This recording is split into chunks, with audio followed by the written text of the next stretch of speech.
Hi friends, welcome to Tutors Funny channel. இன்னைக்கு நம்ம சேனல்ல பார்க்க போற விஷயம் வந்து front end framework பத்தி தான் பார்க்க போறோம். அதாவது front end frameworkல வந்து நம்ம பார்க்கிறது வந்து React, Angular and Vue.js. இந்த क्वेश्चंस வந்து நிறைய பேர் எனக்கு கமெண்ட்ல கேக்குற விஷயம் என்ன கேக்குறாங்க என்னன்னா React நல்லமா, Angular நல்லமா and Vue.js நல்லமா. ஓகே? அதாவது டிபெண்டிங் அவங்களோட பர்பஸை பத்தி பொறுத்து தான் இதில் நம்ம யூஸ் பண்றோம். இப்போ இதெல்லாம் சொல்றது நம்ம வந்து front end framework. ஓகே, நம்மளோட இந்த ஃப்ரண்ட் அண்ட் ஃப்ரேம்வொர்க் நமக்கு என்னத்துக்கு நம்ம யூஸ் பண்றோம்னா பேக் எண்ட்ல வந்து நம்ம வந்து பேக் எண்ட் ஃப்ரேம்வொர்க்ஸ் எடுத்தா நம்ம ஜாவாவை யூஸ் பண்றவங்க வந்து நம்ம ஸ்ப்ரிங் போட் யூஸ் பண்ணுவாங்க. அதே பிஹெச்பி வந்து லாரவல் யூஸ் பண்ணுவாங்க. அதே வந்து பைத்தன் யூஸ் பண்றவங்க ஜாங்கோ யூஸ் பண்ணுவாங்க.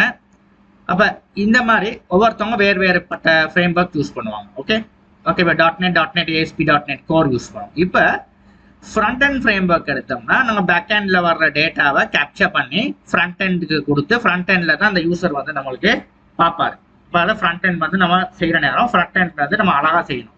அப்ப இந்த ஃப்ரண்ட் எண்ட்ல வந்து நமக்கு வந்து ரியாக்டை யூஸ் பண்றதா, ஆங்குலர் யூஸ் பண்றதா, Vue.js யூஸ் பண்றதா எல்லாமே ஒண்ணுதான். ஓகே, எல்லாமே ஒண்ணுதான், உங்களோட ஸ்டைலிங்ல தான் இருக்கு. ஓகே, இப்போ ஃப்ரண்ட் அண்ட் ஃப்ரேம்வொர்க் எல்லாமே ஃபாஸ்டா தான் ஒர்க் பண்ணும். ஆங்குலர் இப்போ என்னோட எக்ஸ்பீரியன்ஸுக்கு எல்லாமே நல்லா. ஆனால் இது என்னன்னா ஒரு ஃப்ரேம்வொர்க்குக்கு வந்து ஒரு பேக் எண்டுக்கு ஒவ்வொன்று வச்சிருக்காங்க. இப்போ ஜாவாவை வச்சு நம்ம ஜாவாவோட பேக் எண்ட் ஃப்ரேம்வொர்க் வந்து ஸ்ப்ரிங் பூட். இப்போ ஸ்ப்ரிங் பூட்டை வச்சு எழுதுகிற நேரம் நம்ம நார்மலாக வந்து நம்ம யூஸ் பண்ணுறது வந்து ஆங்குலர் தான். ஆங்குலர் என்ன ரியாக்ட், இது ரெண்டில் ஒரு ஃப்ரேம்வொர்க் தான் நம்ம வந்து யூஸ் பண்ணுவாங்க. ரொம்பவே வந்து ஆங்குலரோட தான் ஸ்ப்ரிங் பூட் வந்து நம்ம ஒர்க் பண்ணும். இப்போ நான் ஒரு கம்பெனியில் ஒர்க் பண்ணுறேன்னா ஆங்குலரோடய தான் அவங்க யூஸ் பண்ணுவாங்க. இப்போ ரியாக்ட் யூஸ் பண்ணுவாங்க, ரியாக்ட் ரொம்ப குறைவு, ஆனால் ஆங்குலரோடய தான் ரொம்பவே யூஸ் பண்ணுவாங்க. அதாவது அந்த பேக் அண்ட் ஃப்ரேம்வொர்க், அதாவது டிபெண்ட் ஆன் கம்பெனி. சில கம்பெனிஸ் வந்து ரியாக்டோட ஸ்ப்ரிங் பூட் கனெக்ட் பண்ணுவாங்க. ஓகே, இப்போ என்னன்னா ஸ்ப்ரிங் பூட் வந்து ரொம்பவே ஒரு டிமாண்டான ஒரு ஃப்ரேம்வொர்க் இந்த காலத்தில். இப்போ ஸ்ப்ரிங் பூட் வந்து நீங்கள் நல்லா spring boot Java paint spring boot வந்து நிறைய டியூட்டோரியல்ஸ் இருக்கு என்ற சேனல்லே. ஸ்ப்ரிங் பூட் நல்லா கற்றுக்கிட்டிங்கன்னா டிமாண்டான ஒரு ஜாப். ஏன்னா நிறைய பேர் வந்து ஸ்ப்ரிங் பூட் வந்து இப்போ வந்து நிறைய கம்பெனிஸில் வந்து ஸ்ப்ரிங் பூட் வந்து ஆப்பர்ச்சுனிட்டிஸ் வந்து கூடவே இருக்கு. ஓகே, அப்போ ஸ்ப்ரிங் பூட் யூஸ் பண்ணிட்டு நம்ம வந்து இந்த react framework, react and angular இது ரெண்டையும் நீங்கள் கற்றுக்கிட்டிங்கன்னா உங்களுக்கு வந்து அந்த ஒரு கம்பெனியில் போயிட்டு வித்தவுட் உங்களுக்கு அந்த கம்பெனியில் வந்து ரியாக்டில் ஒரு ப்ராஜெக்ட் வந்து ஃப்ரண்ட் எண்டில் பண்ணிட்டு ஃப்ரண்ட் எண்ட் நீங்கள் அதான் ஃபுல் ஸ்டாக் டெவலப்பராக போகிற நேரம் உங்களுக்கு வந்து தேவை, ரெண்டுமே தேவை. ஆங்குலரும் தேவை ப்ளஸ் ஸ்ப்ரிங் பூட்டும் தேவை. ஓகே, ஸ்ப்ரிங் பூட் ரெண்டுமே தேவை. அப்போ எங்களுக்கு வந்து ஆங்குலர் நம்ம கற்றுக்கிட்டு இருக்கோம் நல்லா, ஃப்ரண்ட் அண்ட் ஃப்ரேம்வொர்க்கும் நல்லா கற்றுக்கிட்டு ஸ்ப்ரிங் பூட்டும் நல்லா கற்றுக்கிட்டோம்னா நம்மளுக்கு வந்து ஒரு அசிஸ்டேஷன் இல்லாமல் நல்லாவே ஒர்க் பண்ணலாம். அதுக்கப்புறம் நமக்கு டைம் கிடைக்கணும் இந்த ரியாக்டையும் கற்றுக்கலாம், ஒரு எக்ஸ்ட்ரா நம்மளுக்கான ஒரு நாலேஜை வந்து பில்ட் பண்ணுறதுக்கு. அப்போ இது வந்து நம்மளுக்கு வந்து ஒரு நல்ல ஒரு கோலுக்கு நம்ம போக முடியும் இந்த ஃபியூச்சரில். அதே மாதிரி நமக்கு இன்னொரு விஷயம் ஒன்று இருக்கு. இப்போ இதுகளை ஆங்குலர், Vue.js அண்ட் ரியாக்ட் இதுகளை மூணையும் கற்றுக்கிறதுக்கு முன்னுக்கு நமக்கு ஃபவுண்டேஷன் வந்து என்ன கற்றுக்கிறோம் அந்த ஃப்ரண்ட் எண்டில் நம்ம வந்து கற்றுக்கிற வேண்டிய விஷயம் HTML, CSS, JavaScript and jQuery. Okay, Ajax இதெல்லாம் வந்து முதல்ல நீங்கள் கற்றுக்கங்க. நிறைய பேர் இந்த டெக்னாலஜிஸ் எல்லாம் கற்றுக்கிறதே கிடையாது. டிரெக்டாக அந்த ஆங்குலர் வர்ற இந்த ஃப்ரண்ட் அண்ட் ஃப்ரேம்வொர்க் வந்து கற்றுக்க வர்றது வந்து, ஆனால் கற்றுக்கிட்டு கடைசியில் சொல்கிறது வந்து கஷ்டம், இந்த கண்டென்ட் ஃப்ரேம்வொர்க் இந்த டெக்னாலஜி எல்லாம் கஷ்டம் அப்படின்னு. நீங்கள் முதல்ல அடிப்படையிலேருந்து வாங்க. அதாவது ஸ்ப்ரிங் பூட்ன்றது வந்து ஜாவாட ஃப்ரேம்வொர்க். இப்போ ஜாவாட ஃப்ரேம்வொர்க் கற்றுக்கிற நேரம் நீங்கள் அதுக்கு நீங்கள் அடிப்படையிலேருந்து வரணும். எதில் இருந்துன்னா ஜாவாவிலேருந்து வரணும். ஜாவா, ஸ்கோர் ஜாவா, அதாவது பேசிக் ஜாவா. அடுத்தது வந்து நீங்கள் என்ன பண்ணணும்னா அடுத்தது வந்து அட்வான்ஸ் ஜாவா. அட்வான்ஸ் ஜாவா என்னது, இதில் வந்து JSP சர்வ்லெட். ஓகே ஓகே, இதுகளை முடிச்சுட்டு வாங்க. இது இருக்கு இந்த ஃபவுண்டேஷன் இல்லாமல் இங்கே வந்தீங்கன்னா ஓகே, அதாவது ஒரு அத்திவாரம் மாதிரி தான், பில்டிங்கில் ஒரு அத்திவாரம் வந்து இந்த ஃபவுண்டேஷன் இல்லாமல் இதுக்குள்ளே வந்தீங்கன்னா உங்களுக்கு வந்து இதுக்கு வந்து ரெண்டுமே உங்களுக்கு செய்ய முடியாது. ஓகே, நீங்கள் வந்து ஃபெயில் ஆகிடும், உங்களுக்கு டோட்டலி நீங்கள் உங்களுக்கு ஒன்றும் விளங்காது. இந்த ஃபவுண்டேஷன் உங்களுக்கு நல்லா முடிஞ்சால் தான் நீங்கள் இதுக்கு வர முடியும். இப்போ நிறைய பேர் என்னன்னா டிரெக்டாக வந்து இது ரெண்டையும் லேர்ன் பண்ணிட்டு கடைசியில் அது ப்ரோக்ராமிங் கஷ்டம் அப்படின்னு அதை வந்து விட்டுறது. ஆனால் இதில் இன்னொரு விஷயம் என்னன்னா இந்த ஸ்ப்ரிங் பூட் கற்றுக்கிறதுக்கு முன்னுக்கு உங்களுக்கு வந்து ஜாவாவில் ஒரு விஷயம் இருக்குது, டெவலப்பிங்னு ஒரு கான்செப்ட் இருக்குது. இந்த டெவலப்ன்ற கான்செப்ட் வந்து நீங்க ரொம்ப முக்கியம் இந்த ஸ்ப்ரிங் பூட் வந்து கத்துக்கிறதுக்கு. ஏன்னா கம்ப்ளீட்லி வந்து இந்த ஃப்ரேம் ஒர்க் எல்லாம் வந்து பில்ட் பண்ணியிருக்காங்க அந்த ஹூப் கான்செப்டை வச்சு தான் அந்த ஃப்ரேம் ஒர்க் எல்லாம் வந்து எழுதியிருக்காங்க. அப்போ ஹூப் கான்செப்ட் இல்லாம இந்த ஃப்ரேம் ஒர்க்ஸை வந்து நமக்கு கை வைக்கவே இயலாது. ஏன்னா அந்த அளவுல வந்து நமக்கு வந்து ஹெவி ஆயிரும் இந்த ஃப்ரேம் ஒர்க்ஸ். அதனால உங்களுக்கு முக்கியம் இது கத்துக்கிறது. ஓகே, அதே மாதிரி நமக்கு வந்து இப்போ ஆங்குலர் இந்த ஃப்ரண்ட் எண்ட் பார்க்குற நேரம் ஆங்குலர்ல வந்து பேஸ் வந்து இதுதான் HTML, CSS, JavaScript, okay, jQuery, Ajax இதெல்லாம் நீங்க கத்துக்கணும். இதுதான் ஃபவுண்டேஷன். நம்ம வந்து jQuery, Ajax இதெல்லாம் சம்பந்தமா தான் நான் வீடியோஸ் போடுறேன். ஓகே, பேசிக் 7 நான் இதையும் விட்டுருவோமே. இது மூணையும் வந்து நீங்க கத்துக்கிட்டா தான் நம்ம இதுக்கு வர முடியும். ஓகே, இதுதான் நம்ம அடிப்படை. இப்போ நார்மலா ஃப்ரேம் ஒர்க் நம்ம என்ன எடுத்தோம், ஆங்குலர், ரியாக்ட். இப்போ வந்து நீங்க ஆங்குலர் வந்து ஒரு front and frame work use பண்ற நேரம் நமக்கு வந்து என்னன்னா பேக்ஹெண்ட்ல வந்து நம்ம பேக்ஹெண்ட்ல நம்ம ஒரு கிரியேட் ஆபரேஷன் செஞ்சோம்னா எல்லாமே API பேஸ்ல நம்ம செக் பண்ணிட்டு நம்ம அந்த ஃப்ரண்ட் எண்ட் கிடைக்கிறதுக்கு நம்ம யூஸ் பண்றது தான் ஆங்குலர். இப்போ ஆங்குலர்ல வந்து நம்ம ஃப்ரண்ட் எண்ட்ல என்ன எழுத போறோம்னா ஒரு அட்மின் பேனை எழுதுவோம், ஒரு வெப்சைட்டை வந்து ஃப்ரண்ட் எண்ட் எழுதுவோம். இப்போ எல்லாமே நம்ம எழுதுறதுக்கு வந்து ஆங்குலர்ல வந்து இந்த பேஸ் தெரியணும், HTML and CSS நல்லாவே தெரியணும். அது தெரிஞ்சாதான் நமக்கு இந்த ஃபைல்ஸ்ல வந்து ஸ்டைல்ஸ் எல்லாம் நம்ம பண்றதுக்கு ஈஸியா இருக்கும். அதனால இதுகளை நல்லா நம்ம கத்துக்கணும். ஓகேயா, அதனால இது ரொம்ப முக்கியம். இதுல மூணுலையும் எது பெஸ்ட்னு சிலர் கேட்டாங்கன்னா என்னைய பொறுத்தவரை மூணுமே பெஸ்ட் தான். ரியாக்ட் பெஸ்டா, ஆங்குலர் பெஸ்டா, Vue.js பெஸ்ட்னா மூணுமே பெஸ்டான ஃப்ரேம் ஒர்க் தான். அது வந்து நீங்க யூஸ் பண்ற ஃப்ரண்ட் பேக்ஹெண்டோட கம்பேர் பண்ற நேரம் ஸ்ப்ரிங் பூட்டோட யூஸ் பண்ற நேரம் ஆங்குலர் தான் எல்லாருமே சூஸ் பண்ணுவாங்க. ஓகே, சில கம்பெனிஸ் வந்து ரியாக்ட்னு யூஸ் பண்ணுவாங்க. பட் நானா ரொம்பவே கம்பெனிஸ்ல பார்த்தது வேற. இது வந்து ஸ்ப்ரிங் பூட்டும் ஆங்குலர் இந்த கம்பெனி ரெண்டையும் கம்பேர் பண்ற நேரம் அது ரெண்டு தான் பேரா வேலை செய்யுது. ஓகே, ரியாக்டும் போகுது. ஓகேண்ணா, ரியாக்ட் வந்து வேர்ல்ட்ல ஃபேமஸானது ஒன்று தான் ரியாக்ட் ஃப்ரேம் ஒர்க். ரியாக்ட் வந்து எல்லாத்துக்கும் யூஸ் பண்ணுவாங்க. ரியாக்ட் வந்து அது ஒரு காமன் மாதிரி போகுது. ஓகே, அடுத்து வந்து Vue.js. இப்போ Vue.js எடுத்தோம்னா இது கொஞ்சம் ரேர். இது வந்து ரொம்பவே நார்மலா வந்து இப்போ மீன் ஸ்டாக். இப்போ வந்து Node.js யூஸ் பண்ற நேரம் இந்த Node.jsன்னு ஒரு விஷயம் இருக்கு. இது வந்து நம்ம ஈஸியா வந்து இப்போ JavaScript வச்சு எழுதப்பட்ட ஒரு ஃப்ரேம் ஒர்க் தான் Node.js. ஓகே, இப்போ JavaScript வச்சு JavaScriptல கம்ப்ளீட்டா வந்து நம்ம பார்த்தீங்கன்னா front end line JavaScript validation எல்லாம் கொண்டு வந்திருக்காங்க. ஆனா பேக் எண்ட்ல வந்து JavaScript பத்தி ஒண்ணுமே இல்லை. இப்போ அதுக்காக பேக் எண்ட்ல கொண்டு வந்த ஒரு ஃப்ரேம் ஒர்க் இந்த Node.js. அந்த Node.js வந்து கொஞ்ச நாள்லே ரொம்பவே ஃபேமஸ் ஆச்சு மக்கள் மத்தியில். ஏன்னா இந்த நம்ம API எல்லாம் கனெக்ட் பண்ணி யூஸ் பண்றதுக்கு வந்து ரொம்ப லேசா இருக்கு இந்த Node.js யூஸ் பண்ணி நம்ம செய்யற நேரம் JavaScript. அப்ப இந்த Node.js-ஓட நம்ம போற நேரம் நமக்கு Node.js-ஓட நம்ம யூஸ் பண்ற நேரம் நமக்கு இந்த மூணையுமே நம்ம யூஸ் பண்றதுக்கு சொல்லியிருக்காங்க. சில நான் பார்த்திருக்கேன் இந்த Node.js-ஓட யூஸ் பண்ற நேரம் மீன் ஸ்டாக்னு சொல்லுவாங்க. மீன் ஸ்டாக்னா நம்மளுக்கு வந்து இது மூணு என்னது MERN ஸ்டாக்னா இந்த ஆங்குலர் அண்ட் Node.js ஓட போகும். அதாவது அடுத்தது வந்து மீன் ஸ்டாக்னா ஆங்குலரோட ரியாக்ட் போகும். அது வந்து மீன் ஸ்டாக்னு சொல்லுவோம். அடுத்து இன்னொன்று வந்து MEVN-னா இது வந்து Vue. இது எப்படி நம்ம கண்டுபிடிக்கணும், இது ஏன்றது ஆங்குலர் சரியா, மீன் சாரி இதுல ஒரு சின்ன பிள்ளை ஒன்றுக்கு மீன் ஸ்டாக் கொஞ்சம் பார்ப்போம். சின்ன ஒரு பிள்ளை மீன் ஸ்டாக் போடுவோமே. மீன் ஸ்டாக் ஆங்குலர். இது வந்து MERN ஸ்டாக்னா நமக்கு வந்து ரியாக்டோட வாரத்துக்கு நம்ம சொல்றதுன்னா MERN ஸ்டாக். ஓகே, இப்போ MERN ஸ்டாக்ல வந்து நம்ம வந்து ரியாக்டோட வரும். மீன் ஸ்டாக்னா ஆங்குலர், MERN ஸ்டாக்னா ரியாக்ட், இதுக்கு சொல்றது நம்ம Vue இருக்கிறனால Vue.js. இது மூணுமே நம்ம யூஸ் பண்ணி நம்ம யூஸ் பண்ணலாம். ரியாக்டும் யூஸ் பண்ணலாம், Vue யூஸ் பண்ணலாம், இதுவும் யூஸ் பண்ணலாம். நம்ம Node.js-ஓட போகலாம். அதே நம்ம வந்து PHP, அதாவது PHP-ல வந்து நார்மலா இந்த ஃப்ரேம் ஒர்க் தான் ரொம்பவே யூஸ் பண்றாங்க இண்டஸ்ட்ரியல்ல. ஏன்னா இது வந்து ரொம்ப லேஸ்னால இதுதான் யூஸ் பண்ணுவாங்க, ரொம்பவே யூஸ் பண்றாங்க. ஆனா இதுக்கான ஜாப் மார்க்கெட்ல வந்து நிறைய பேர் இந்த லாரவல் டெவலப்பர்ல தான் இருக்காங்க. அதனால இதுல வந்து இப்ப நிறைய பேர் வேகன்சிஸ் போட்டாலும் ரொம்பவே இந்த லாரவல் இதுல வந்து நம்மளுக்கு கிடைக்கிறது குறைவா இருக்கும். ஏன்னா ஸ்ப்ரிங் பூட் வந்து இந்த லாங்குவேஜ் வந்து ரொம்ப பேர் வந்து கஷ்டம்னு சொல்லிட்டு எல்லாமே இந்த லாரவல் தான் சூஸ் பண்றாங்க. லாரவல் லேஸ். ஆனா ஸ்ப்ரிங் பூட்டோட ஒப்பிடுற நேரம் லாரவல் லேஸா இருக்கும்.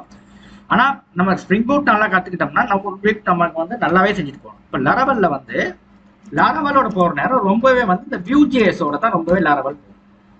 ப்ளஸ் ரியாக்டோடையும் கொண்டு போவாங்க சில கம்பெனிஸ் வந்து. ஆனால் மெயினாக வந்து லாரவல் யூஸ் பண்ணுற நேரம் நம்ம வியூஜேஎஸோட தான் ரொம்பவே வந்து போகும். வந்து பேக் எண்ட் வந்து லாரவலாக இருந்தால் ஃப்ரண்ட் எண்ட் வந்து வியூஜேஎஸாக போகும், இல்லைன்னா ரியாக்ட். ஆனால் ரியாக்ட் போகிறது கொஞ்சம் ரேயா, ஆனால் ரொம்பவே போகிறது வந்து வியூஜேஎஸோட தான் போகும். ஓகே, இப்போ நோட் ஜேஎஸ் எடுத்தால் இது ரெண்டு தான் மெயினாக போகும். மேர்ன்லையும் போகும், அதாவது ஆங்குலரோடையும் போகும், ரியாக்டோடையும் யூஸ் பண்ணுவாங்க. மீன் ஸ்டெக் வந்து வியூஜேஎஸ் வந்து ரேயா. ஓகே, வியூஜேஎஸோடையும் வந்து நோட் ஜேஎஸ் கொண்டுட்டு போகிற கம்பெனிஸும் இருக்குது. ஓகே, இப்போ அடுத்தது நம்ம எடுத்தோம்னா அடுத்த ஃப்ரேம் ஒர்க் நம்ம எடுத்தோம்னா .NET Core, ASP.NET Core. இப்போ ASP.NET Core எடுத்தோம்னா இந்த கோர் ப்ராஜெக்ட் வந்து ரொம்பவே வந்து ஃபேமிலியராக இருந்தது வந்து ரியாக்டோட தான் இது ரொம்பவே போகும். ரியாக்டை பேஸ் பண்ணி தான் ரியாக்டோட தான் இது நான் பார்க்குறேன். நிறைய பேர் ரியாக்டோட தான் இது கொண்டு போவாங்க. ஓகே, ரியாக்ட் தான் ஃபேமஸ் இருக்கு. இப்போ ஒவ்வொரு பேக்ஹேண்டுக்கு ஒவ்வொரு ஃப்ரேம் ஒர்க் வந்து நம்மளுக்கு வந்து என்ன கொடுத்துருக்காங்க, இதில் கொடுத்துருக்காங்க. அப்போ நம்ம வந்து பண்ணுற நேரம் இது மூணுமே நமக்கு வந்து இப்போ வியூஎஸ் ரியாக்ட் பேஸ் ஆங்குலர் அண்ட் வியூஜேஎஸ்னா இப்போ நீங்கள் வந்து எது பெஸ்ட்டுன்னு சொல்ல போனீங்க. இது பெஸ்ட்டுன்னு எங்கிட்ட கேட்டாங்கன்னா கேள்வி வந்து depend on the backhand. Depend on the பேக்ஹேண்ட்னா ஸ்ப்ரிங் போட் எடுத்தால் ஆங்குலரோட போகும். இப்போ இந்த லாரவல் எடுத்தால் வியூஜேஎஸ், ASP.NET Core எடுத்தால் மெயினாக ரியாக்டோட தான் அவங்க கொண்டு போவாங்க. இந்த மாதிரி தான் அது வந்து அந்த ஃபேம் வந்து அவங்க செஞ்சுருக்காங்க. இப்போ ASP.NETோட ப்ளஸ் வியூஜேஎஸோடையும் நான் பார்த்துருக்கேன் போகிறது. ஆனால் ரொம்பவே இதெல்லாம் ரேயா. மெயினாக போகிறது இதோட. இதே மாதிரி ஸ்ப்ரிங் போட் வந்து மெயினாக ஆங்குலரோட தான் கொண்டு போவாங்க. ரியாக்ட் வந்து மெயினாக வந்து இதோட தான் கொண்டு போவாங்க. அப்போ இது மாதிரி ஒரு டிஃப்ரெண்ட்டாக வந்து வச்சிருக்காங்க. அதே ஜங்கோ ஃப்ரேம் ஒர்க் எடுத்தால் ஜங்கோவும் மெயினாக வந்து இது வந்து ரெண்டோடையும் போகும், ஆங்குலரோடையும் போகும் ப்ளஸ் ரியாக்டோடையும் போகும். ஆனால் இதுவும் ஆங்குலரோட போகிற சதவீதம் வந்து கூட, ஆங்குலரோட ரியாக்டோட இது ரெண்டையும் சேர்த்து கொண்டு போவாங்க. அதாவது நம்மளோட பைத்தன் ஃப்ரேம் இது ரொம்ப ஃபேமஸ் இப்போ. அப்போ இது மாதிரி ஒவ்வொரு விஷயங்களுக்கு வந்து ஒவ்வொன்று ஃப்ரேம். இப்போ இது நம்ம இன்ஸ்டாலேஷன் பண்ணுற நேரமும் இப்போ முன்னே என்ன பண்ணுவோம்னா டிரெக்டாக கொண்டு போயிட்டு இப்போ ரியாக்டெல்லாம் இன்ஸ்டால் பண்ணுறேன்னா டிரெக்டாக நம்மளோட இன்ஸ்டாலேஷனுக்கு பேஜுக்கு போயிட்டு இங்கே வந்து இங்கே வந்து பார்த்தீங்கன்னா இந்த கிரியேட் நியூ ரியாக்ட் ஆப்ன்றதில் போயிட்டு இங்கே கிளிக் பண்ணி இந்த கோடை காப்பி பண்ணி கொண்டு போயிட்டு கிரியேட் நியூ ஆப்னு சொல்லி போட்டு இங்கே ஃபோல்டர் ஒன்று கிரியேட் பண்ணி நம்ம அதை வந்து இன்ஸ்டால் பண்ணுவோம். ஓகே, இதோட நமக்கு லேசர் ரியாக்ட் இன்ஸ்டால் பண்ணுறதுக்கு வந்து இப்போ ஒயிட் யூஸ் பண்ணி இன்ஸ்டால் பண்ணுறதுனா ரொம்ப லேஸாக இருக்கும். ஏன்னா இது வந்து நம்ம இப்போ எல்லாமே ஒயிட் யூஸ் பண்ணி தான் இன்ஸ்டால் பண்ணுறாங்க. நான் ஆல்ரெடி ஒயிட் எப்படி யூஸ் பண்ணி இன்ஸ்டால் பண்ண சொல்லி கொடுத்துருக்கேன். ஏதாவது இதில் போயிட்டு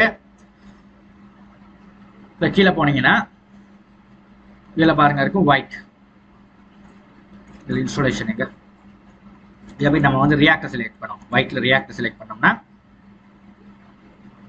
இப்போ நமக்கு வந்து ரியாக்ட் வந்து இதில் வந்து இன்ஸ்டாலேஷன் கொடுத்துருப்பாங்க. இதில் என்ன மேனுவல் இன்ஸ்டாலேஷன் பார்ப்பேன். இந்த இதில் போயிட்டு டிரெக்டாக நீங்கள் வந்து ஒயிட் இதை செலக்ட் பண்ணிட்டு நீங்கள் இன்ஸ்டால் பண்ணலாம். இந்த இருக்கு கிரியேட், இதை பார்த்தீங்கன்னா கிரியேட் ஒயிட் லேட்டஸ்ட். இப்போ இதை செலக்ட் பண்ணிட்டு நமக்கு வந்து டிரெக்டாக இங்கே பாருங்க ரியாக்ட் அண்ட் நமக்கு வியூ இன்ஸ்டால் பண்ணுற நேரம் நம்ம நார்மலாக நம்ம இன்ஸ்டால் பண்ணுறோம் இப்படி தான் யூஸ் பண்ணுவோம். எப்படி இதில் போயிட்டு அதை இன்ஸ்டால் பண்ணி காட்டுறேன்.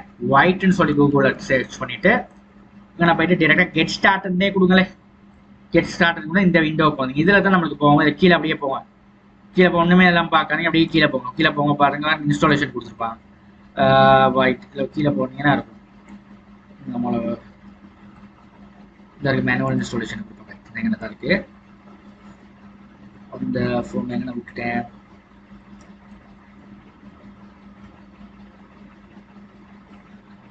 இது கான்ஃபிகர் பண்ணது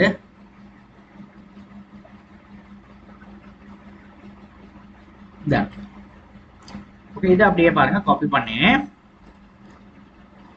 இப்போ பாருங்க இதை அப்படி இன்ஸ்டால் பண்ணுற நேரம் நான் வந்து ப்ராஜெக்ட் வந்து டெஸ்ட்னு சொல்கிறேன். டெஸ்ட் ரியாக்ட் இதில் எல்லாமே இன்ஸ்டால் பண்ணலாம்.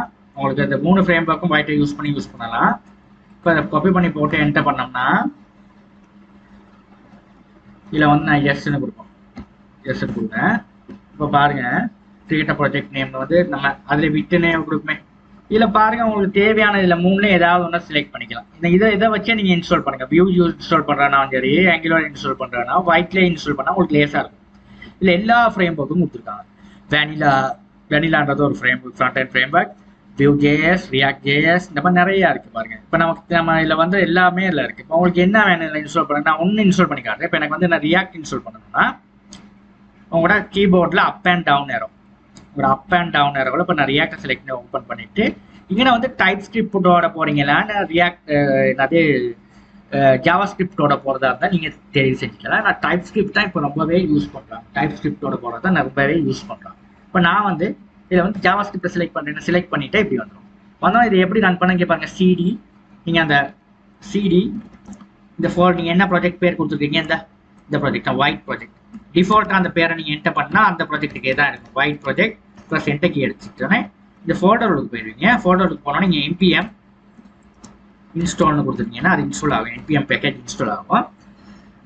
அந்த பேக்கேஜ் இன்ஸ்டால் ஆனதுக்கப்புறம் நீங்கள் npm run devன்னு கொடுத்து அந்த கமாண்டை ரன் பண்ணி அந்த ப்ராஜெக்டை வந்து ரன் பண்ண தான் இருக்குது. இந்த மாதிரி தான் நமக்கு வந்து ஈஸியாக வந்து ரியாக்ட் ப்ராஜெக்ட் வந்து நமக்கு வந்து ரன் பண்ணக்கூடியதுக்கு வந்து ஈஸியான முறை தான். ஓகே, இப்போ பாருங்க அந்த npmன்றது இது வந்து நம்ம இன்ஸ்டால் பண்ணுறோம். இன்ஸ்டால் இது ரொம்ப நேரம் ஆகுது. எனக்கு இன்டர்நெட் ஸ்பீட் வந்து கொஞ்சம் குறைவு, இல்லைன்னா இது டக்குன்னு இன்ஸ்டால் ஆகும்.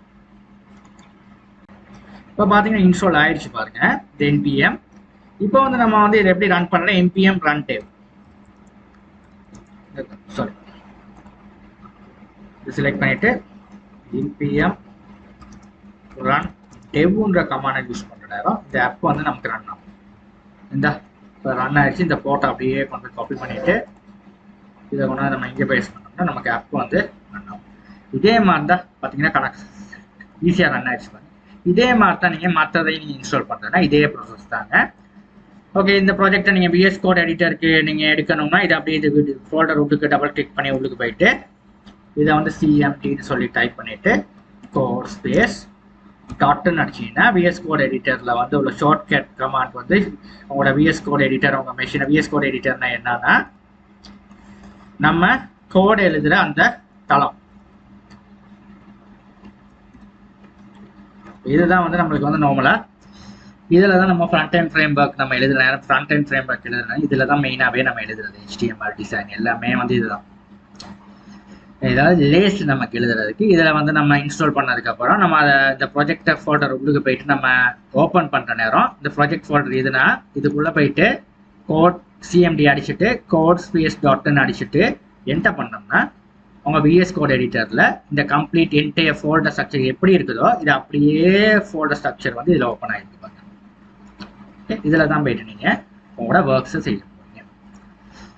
தேங்க்யூ ஃபார் வாட்சிங். இப்போ உங்களுக்கு வந்து Vue.js அண்ட் Node.js இதுக்கான வித்தியாசங்கள் உங்களுக்கு விளங்கியிருக்கும்னு நம்புகிறேன். அதில் யூஸ் பண்ணுறது வந்து அது எல்லாமே சேம் ஒன்றா தான் பண்ணோம், எல்லாம் ஒரே மாதிரி தான். ஆனால் அதில் உள்ள விஷயம் என்னென்னா ஒவ்வொரு பேக்கெண்டுக்கு ஏற்றவாறு ஒவ்வொன்று வந்து நம்ம வந்து செலக்ட் பண்ணிக்க தான் இருக்குது. ஓகே, தேங்க்யூ ஃபார் வாட்சிங்.